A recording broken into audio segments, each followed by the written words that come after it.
Udah. Bismillahirrahmanirrahim. Assalamualaikum warahmatullahi wabarakatuh. Waalaikumsalam.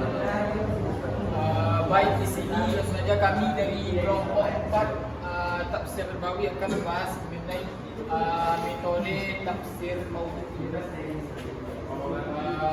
Jadi kita kasih waktu di sini untuk berdiskusi lah, kami sebagai host itu 10 menit. Tolong bagi yang kelompok yang saya nanti waktunya sampai menanya nanti silakan. Materi pertama juga akan dikeluarkan oleh saudari kita. Jadi dari metode tafsir kali ini, tafsir maudhu' ada 5 sub judul. Kita ada definisi, ciri-ciri, kemudian prosedur, dan jenis-jenis, kemudian terakhir kelebihan perangannya. Nah, jadi mungkin teman-teman ataupun pengunjung bisa mengamati di sini poster yang telah kami buat. Mungkin ada yang kurang menerima ini, bisa ditanyakan kepada kami. Kami persilakan kepada Silakan, mungkin agak Kepada pengunjung. mungkin saya bisa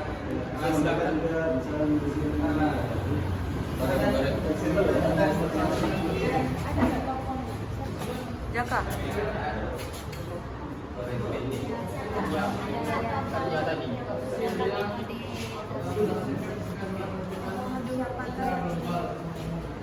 Yang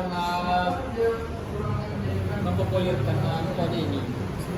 atau tokoh yang menggunakan ya, metode ini. biasanya kan ada biasanya ada nama kitabnya. Ada karya. Iya.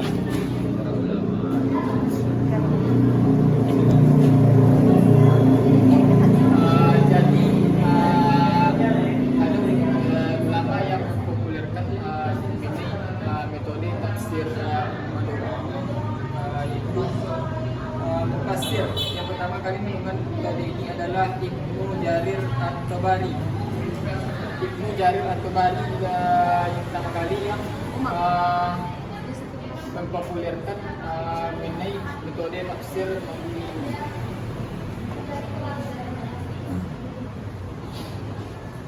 Selanjutnya masih ada yang bertanya atau masih belum paham. Di sini kami akan sebagai host akan menjelaskan supaya dari kelompok yang mendengar kami akan paham.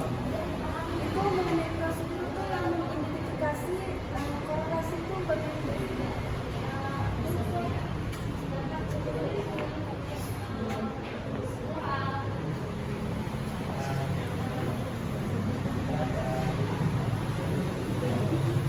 Jadi maksudnya pada poin keempat ini mengidentifikasi korelasi ini untuk kita mencari tahu hubungan antara tadi kan prosedur sebelumnya itu menyusun dan menghimpun ayat-ayat yang sesuai dengan temanya. Kemudian mengidentifikasi korelasinya, jadi mencari apa hubungan yang ada di dalam setiap ayat tersebut. Ini lanjutkan dengan tahap selanjutnya. Menjemput dan secara lanjut melengkapi membaca dan hadis.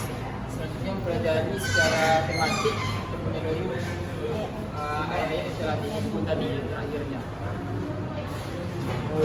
Ini bagian selektif. Ya, kelebihan ini. sampai Menjawab tentang zaman itu apa? Status dan sistematis. Ada tuh di buku. Baiklah. Iya. Ada tuh di halaman 100. praktis. Nah, pada poin kelima membahas mengenai kelebihan dan kekurangan tafsir maudhu' itu sendiri. Yang pertama, menjawab tantangan zaman. Nah, menjawab tantangan zaman ini, permasalahan dalam kehidupan itu kan selalu tumbuh dan berkembang sesuai dengan perkembangan kehidupan itu sendiri. Semakin modern kehidupan, permasalahan yang timbul pun semakin kompleks. Nah, jadi di sini terdapatlah dampak yang sangat luas.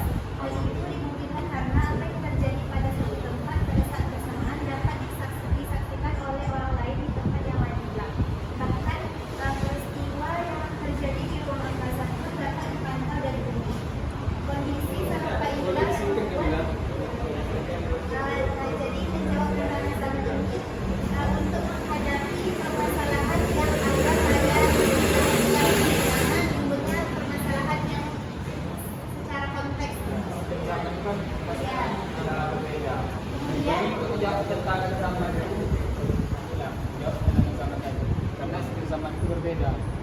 Jadi untuk yang zaman yang berbeda dari teman sekarang itu kan Metodenya tetap sama kan dari zaman dulu sampai sekarang. Cara metode itu tetap sama kan? Tetap sama, jadi itu prosedurnya. Cara menggunakan metode itu tadi ada 7 poin.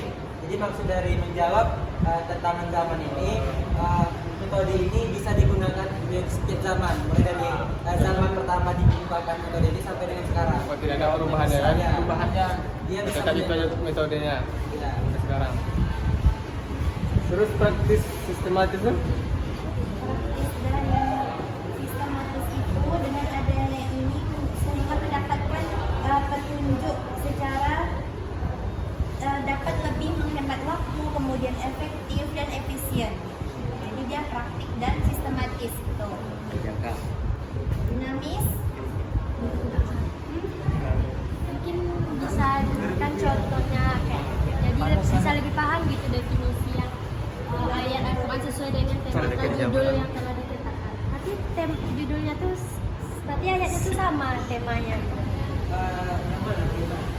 Mungkin bisa kasih contoh aja. Contohnya aja. Lebih paham. Contohnya di tahun Oh, jadi kalau itu ayat itu nggak ditetapkan.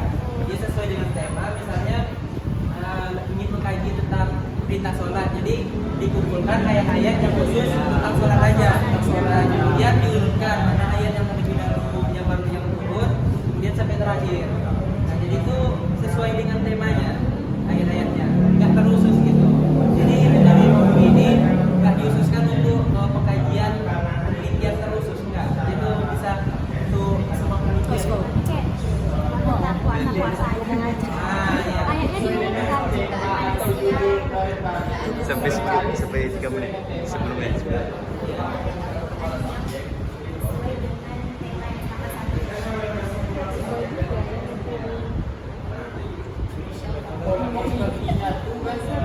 metode yang berbasis Al-Quran sesuai dalam kurung tema atau judul yang telah ditetapkan.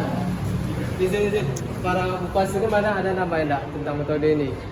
Mufasir. Ya, orang-orangnya tentang metode ini. Ada Tokohnya. yang tadi dari jawab tadi. At-Tabari. Oh, yang mencetusnya itu kan At-Tabari Mufasir tadi. Tapi kami di sini masih belum menjelaskan di post dulu kan. Belum dipaparkan. Dia Tabari ya, banyak yang musafir ya. Yang mufasir ya. Mufasir.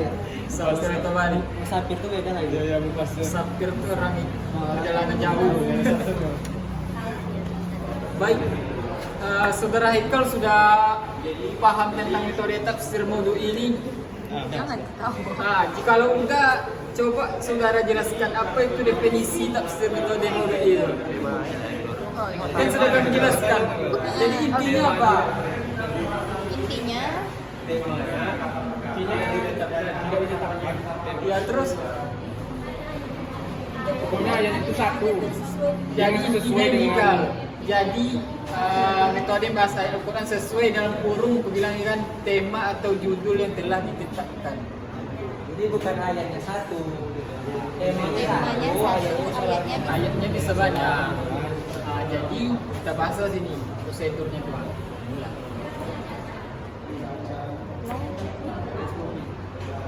Ratri, udah paham? Pas? Clear? Senyum dulu. Berarti udah paham kan?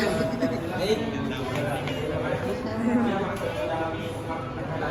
Jadi mungkin dari saudara ini kawan kelompok 3 ya.